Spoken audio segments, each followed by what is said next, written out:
शांति।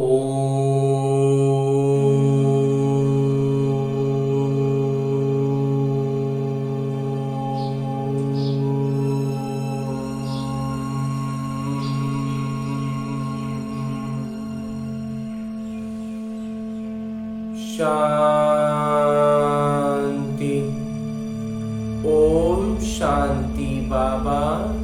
बाबा ओम शांति।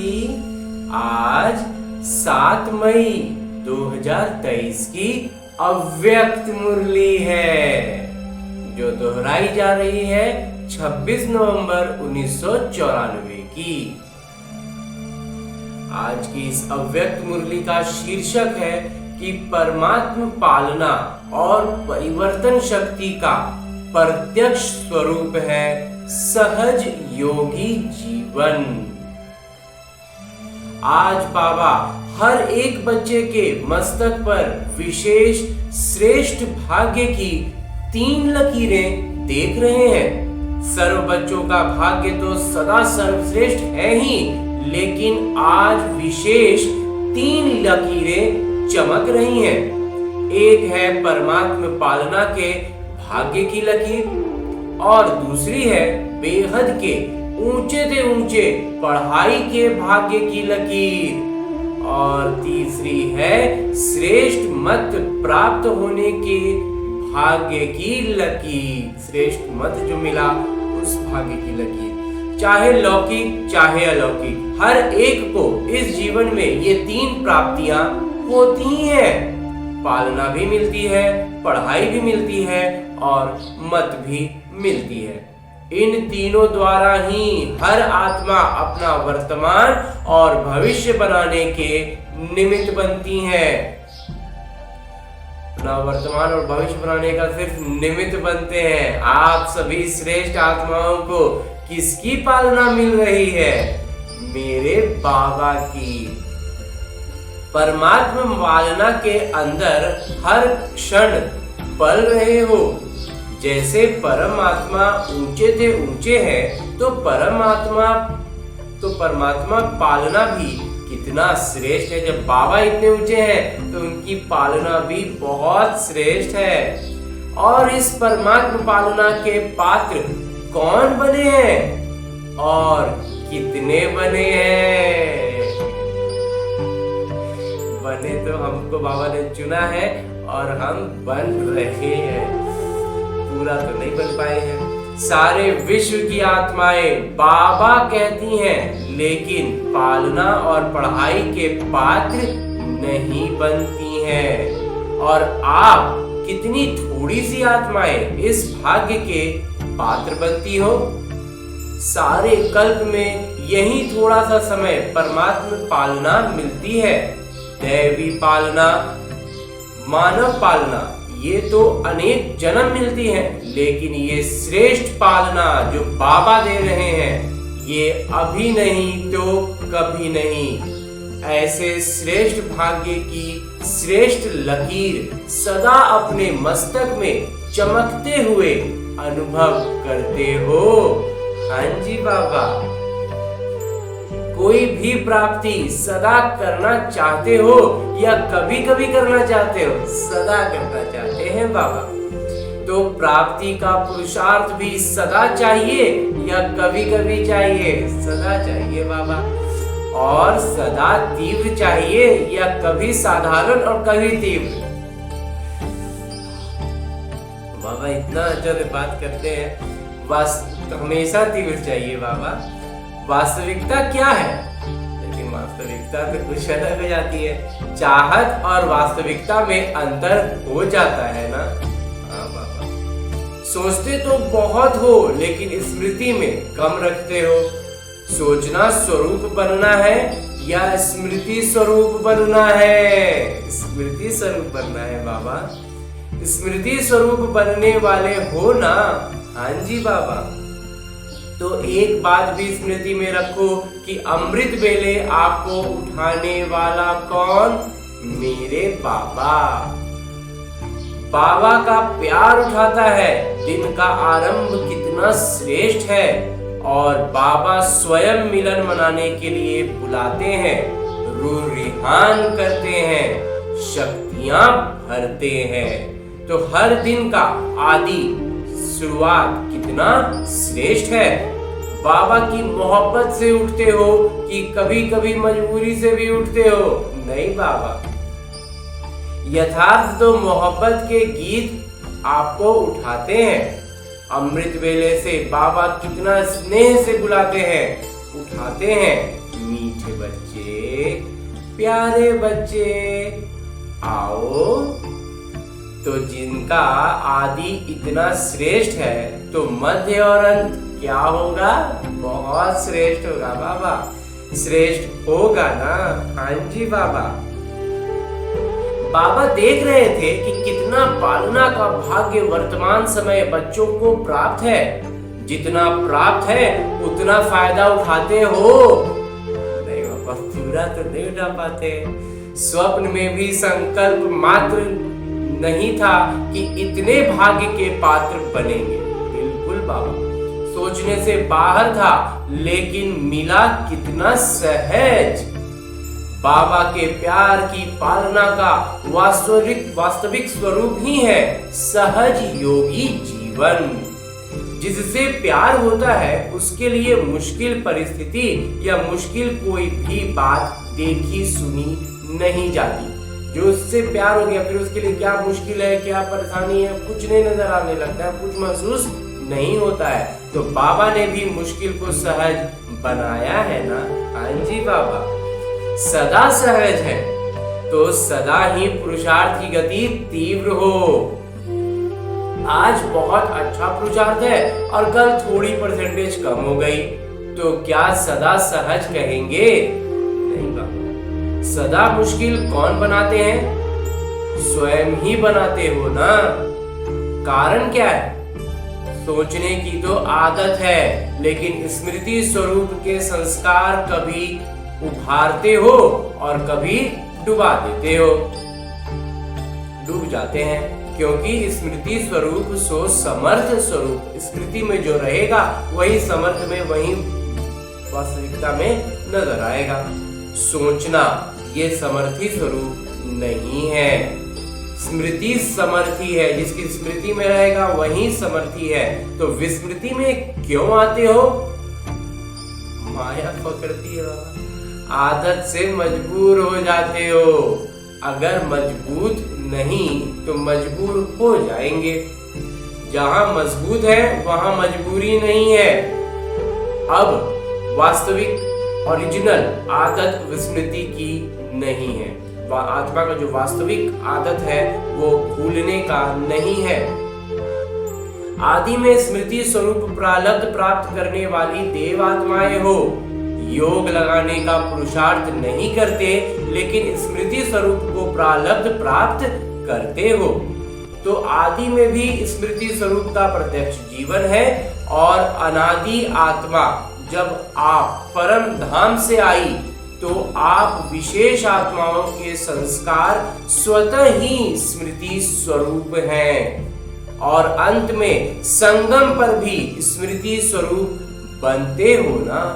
हाँ जी बाबा। तो अनादि, आदि और अंत तीनों ही काल स्मृति स्वरूप है। विस्मृति तो बीच में आई, तो आदि अनादि स्वरूप सहज होना चाहिए या मध्य का स्वरूप? आदि अनादि बाबा। सोचते हो कि हाँ मैं आत्मा हूँ, लेकिन स्मृति स्वरूप में हो चलना बोलना, हर जिस समय चल रहे हैं, जिस समय बोल रहे हैं, जिस समय देख रहे हैं, उनमें अंतर बढ़ जाता है। उस समय ये स्मृति में नहीं रहता है कि हम आत्मा हैं। तो ये स्मृति में रखो कि हम परमात्मा पालना के अधिकारी आत्माएं हैं। बाबा सारणी जांच रहे थे, जांच करते हैं तो लकीर कभी ऊंची कभी नीची होती है।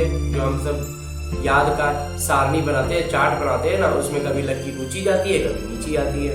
कभी कोई दाग भी हो जाता है, कभी जीवन के कागज में कोई दाग नहीं भी होता है तो और कोई समय ही दाग है। एक पीछे दूसरा, एक के पीछे दूसरा, दूसरे के पीछे तीसरा, दाग ही दाग नजर आते हैं। क्यों? बाबा को भूल जाते हैं, इसीलिए एक तो गलती हो जाती है, लेकिन गलती होने के बाद भी उसी गलती को सोचते रहते हो। इसलिए एक दाग गलती से होती है और फिर दाग के पीछे दूसरा तीसरा लगते जाता है, क्योंकि उसी स्मृति में रहते हो।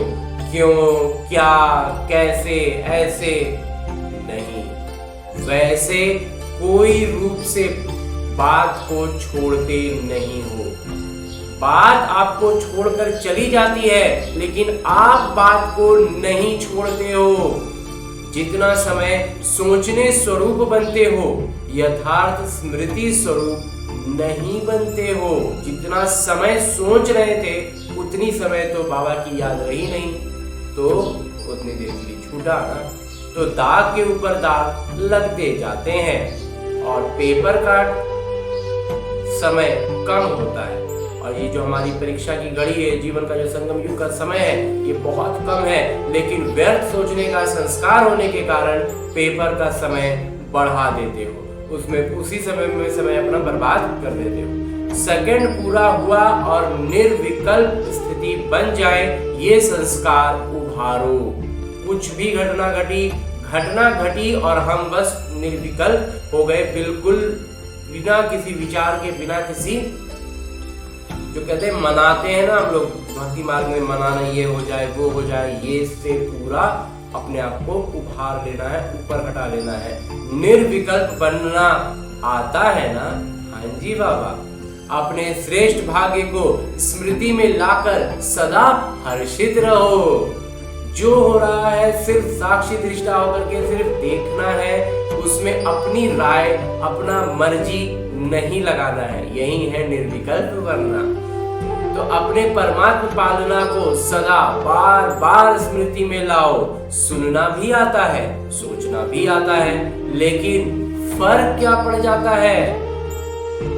बाबा बच्चों को का खेल देखते रहते हैं, सोचने भी आता है, करने भी आता है, लेकिन फिर भी गड़बड़ हो जाता है, फर्क पड़ जाता है। बाबा इस खेल को देखते रहते हैं। सारे दिन में क्या क्या खेल करते हो, ये रात्रि को जांच करते हो ना? हाँ जी बाबा। माया के खिलौने बड़े आकर्षण वाले हैं, तो उन खिलौने से खेलने लग जाते हो। पहले तो बहुत प्यार से माया खेल कराती है, और खेल कराते कराते जब हार खिलाती है, तब होश में आते हैं। मेजॉरिटी, ज्यादातर में एक विशेष शक्ति की कमी रह जाती है। कभी बहुत अच्छे चलते हो, कभी चलते हो और कभी उड़ते हो, आगे बढ़ते हो, लेकिन फिर नीचे क्यों आ जाते हो? इसका विशेष कारण क्या है? परिवर्तन शक्ति की कमजोरी है। समझते भी हो कि ये यथार्थ नहीं है, लेकिन परिवर्तन होने की कमी हो जाती है। ब्राह्मण जीवन में परिवर्तन में आ गए, अब कोई कहेंगे कि मैं ब्राह्मण नहीं हूँ? नहीं बाबा। तो सभी अपने को बीके, ब्रह्मा कुमार कुमारी लिखते हो ना? हाँ जी बाबा। हम ब्राह्मण हैं, ये समझते हो ना? हाँ जी बाबा। ब्राह्मण जीवन में जो परीक्षाएं आती हैं, उसमें परिवर्तन करने की शक्ति आवश्यक होती है। जो भी परिस्थिति आई, उसमें परिवर्तन करनी है। अपनी भावनाओं को, अपना जो हमारा संस्कार है, उसको परिवर्तन करने की आवश्यकता होती है। जब व्यर्थ संकल्प चलते हैं, तो समझते भी हो कि ये व्यर्थ है। जिस समय चलते रहता है, उस समय ये बुद्धि बताती है कि ये व्यर्थ चल रहा है। बाबा ने इतना ज्ञान दे दिया है, लेकिन फिर भी व्यर्थ संकल्पों का बहाव इतना तेज होता है, जो अपनी तरफ खींचता जाता है। जैसे नदी का व सागर का बहुत तेज फोर्स होता है, बहुत तेजी से उसमें धारा जब टान लेता है, तो कितना भी अपने को रोकने की कोशिश करते हैं, लेकिन फिर भी बहते जाते हैं। समझते भी हो, सोचते भी हो कि ये ठीक नहीं है, इससे नुकसान है, फिर भी बहाव में बह जाते हो। इसका कारण क्या है? परिवर्तन की शक्ति की कमी। बाबा बता रहे हैं, परिवर्तन के शक्ति की कमी, परिवर्तन शक्ति की कमी। पहला विशेष परिवर्तन है स्वरूप का परिवर्तन। मैं शरीर नहीं लेकिन आत्मा हूं, यह स्वरूप का परिवर्तन है। ये आदि परिवर्तन, सबसे शुरुआती परिवर्तन यही है। इसमें भी जांच करो तो जब देहभान का फोर्स आता है, जब देहभान तूफान पर आता है, तो आत्म अभिमानी के स्वरूप में टिक सकते हो या बह जाते हो? टिकते हैं बाबा। अगर सेकंड में, एक क्षण में परिवर्तन शक्ति काम में आ जाए तो समय, संकल्प कितने बच जाते हैं। वेस्ट से बेस्ट जमा हो जाए। वेस्ट से वेस्ट मतलब जितना ज्यादा बेकार का चीज सोचते हैं उतना ज्यादा जमा हो जाता है।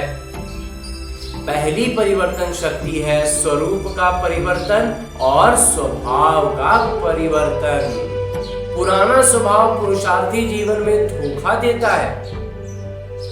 समझते भी हो कि यह मेरा स्वभाव यथार्थ नहीं है और यह स्वभाव समय प्रति समय धोखा भी देता है, ये भी समझते हो, लेकिन फिर भी स्वभाव के वश हो जाते हो। फिर अपने बचाव के लिए कहते हो कि मेरा भाव नहीं था, मेरा स्वभाव ही ऐसा है, मैं चाहता या चाहती नहीं हूं लेकिन मेरा स्वभाव ऐसा है।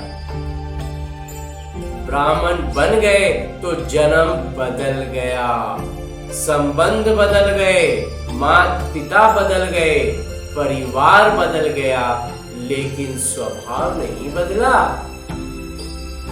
बदल रहे बाबा। फिर रॉयल शब्द कहते कि मेरी नेचर है। फिर एक और अच्छा उसमें बात बोलते हैं, मेरी तो नेचर ही ऐसी। तो पहली कमजोरी स्वरूप का परिवर्तन, दूसरा स्वभाव का परिवर्तन और तीसरा संकल्प का परिवर्तन। सेकंड में, एक क्षण में व्यर्थ को समर्थ में परिवर्तन करो। कई समझते हैं कि बस आधा घंटे का तूफान था, आधा घंटा या 15 मिनट चला, लेकिन आधा घंटा व 15 मिनट की कमजोरी संस्कार बना देती है ना। हाँ जी बाबा, अगर 15 मिनट भी तूफान चल रहा है तो वो तो फिर हो जाएगा कि अच्छा थोड़ा ही देर तुम सोचे थे। जैसे शरीर में अगर कोई बार बार कमजोर होता रहे तो सदा के लिए कमजोर बन जाते हैं। तो 15 मिनट कोई कम नहीं है।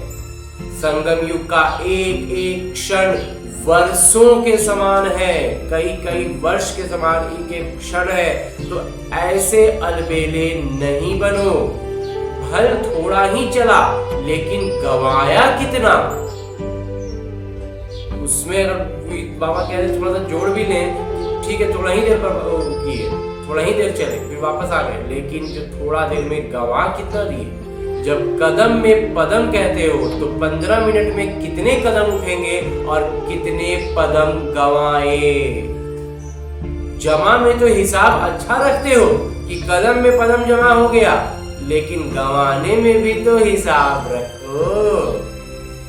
तो न चाहते हुए भी संस्कार खींचते हैं। जो भी बात बार बार होती वो संस्कार रूप में भर जाती है।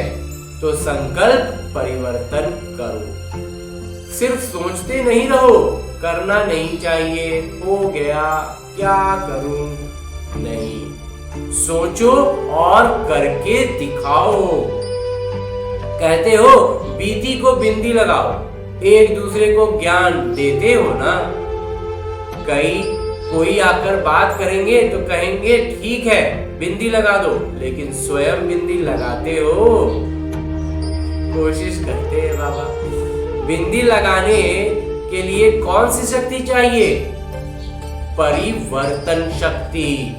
परिवर्तन शक्ति वाला सदा ही निर्मल और निर्माण रहता है। उसमें मान, अभिमान की भावना नहीं होती और वो परिवर्तन करने वाला होता है। तो जैसे पहले भी बाबा ने सुनाया है कि मोल्ड होने वाला ही रियल गोल्ड है, जो अपने आप को परिवर्तन कर लेगा, जो मोड़ लेगा, वो ही असली सोना है। असली सोना की निशानी है कि वो मुड़ जाएगा। असली सोना में ये खासियत होती है कि वो नरम होता है। तो जांच करो कि परिवर्तन शक्ति समय पर काम आती है या समय बीत जाने के बाद सोचते ही रहते हैं। काम आती है बाबा, थोड़ा पीछे होते हैं लेकिन काम तो आती है। तो परिवर्तन शक्ति को बढ़ाना है। हाँ जी बाबा, बढ़ाना है। जिसमें परिवर्तन शक्ति है वो सबका प्यारा बनता है, विचारों में भी सहज रहेगा, आगे बढ़ते सेवा में रहते हो ना। सेवा में भी विघ्न रूप क्या होता है? मेरा विचार, मेरा प्लान। मेरी सेवा इतनी अच्छी होते हुए भी मेरा क्यों नहीं माना गया? तो उसको रियल गोल्ड कहेंगे? नहीं बाबा, फिर तो मेरापन आ गया।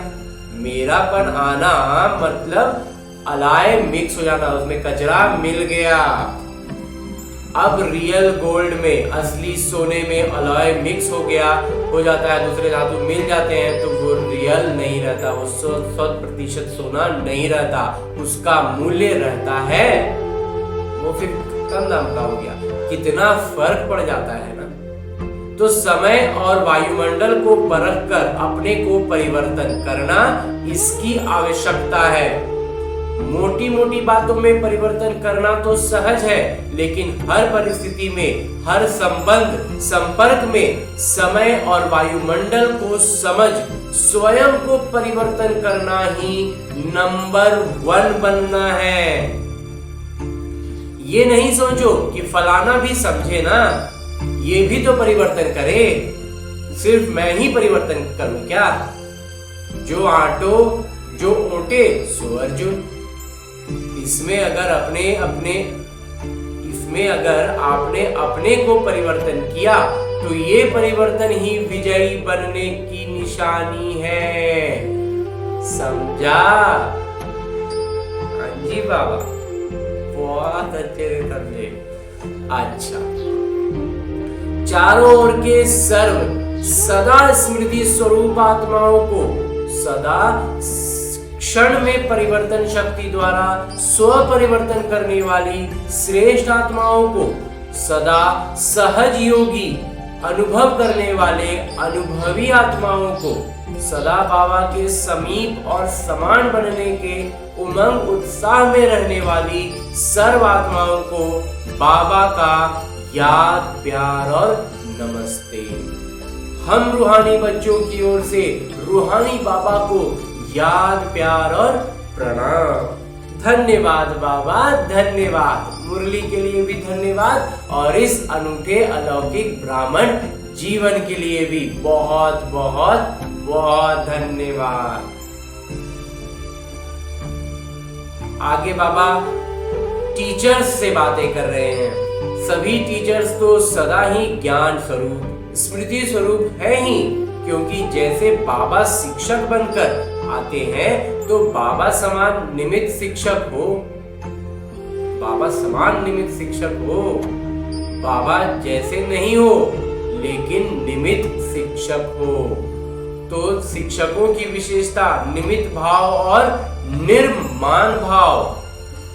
सिर्फ सफल शिक्षक वही बनती हैं जिनका निर्मल स्वभाव हो।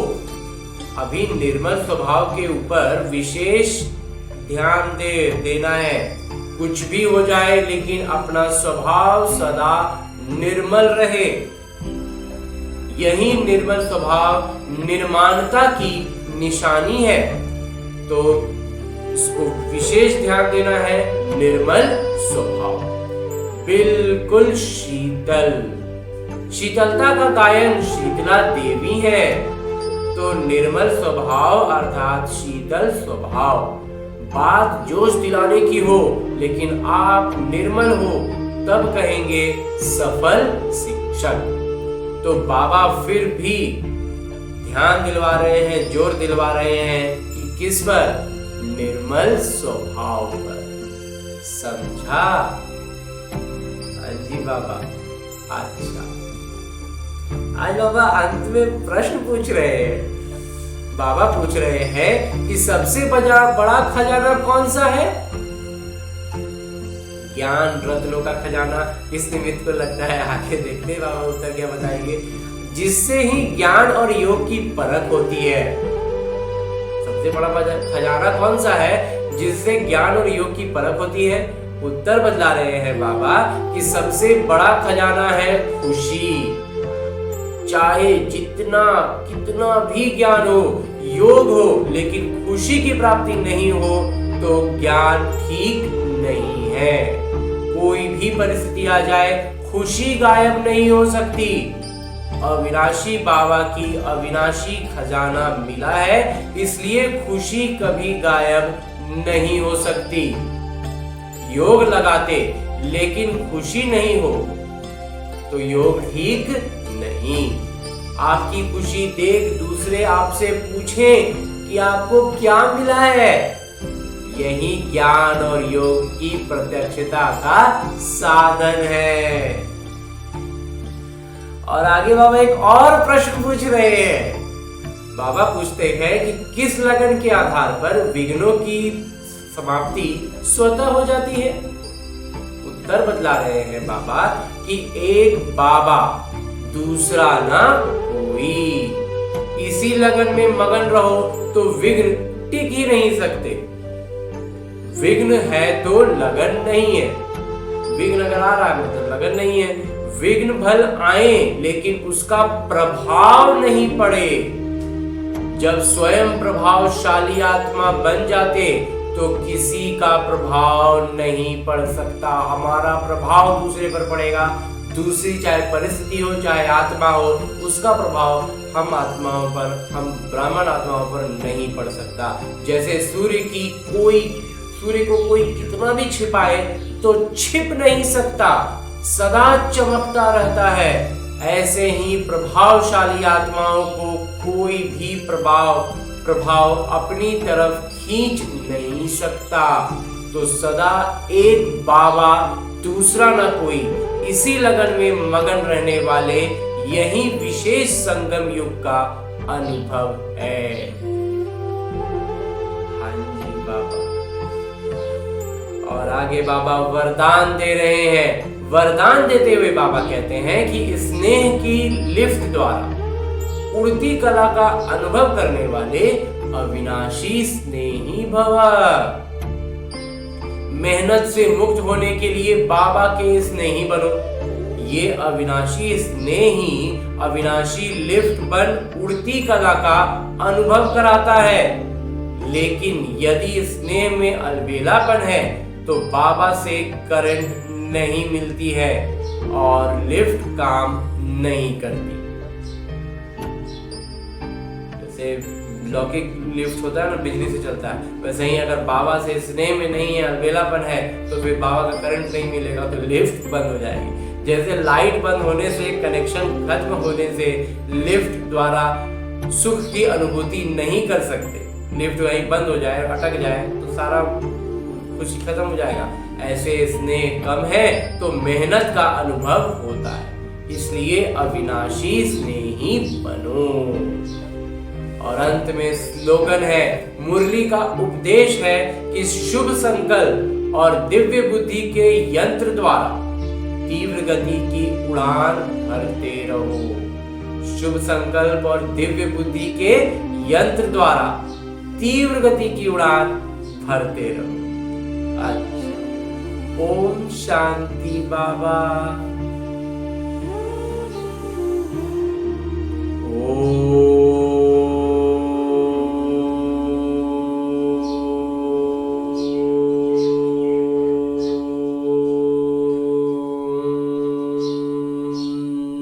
शांति।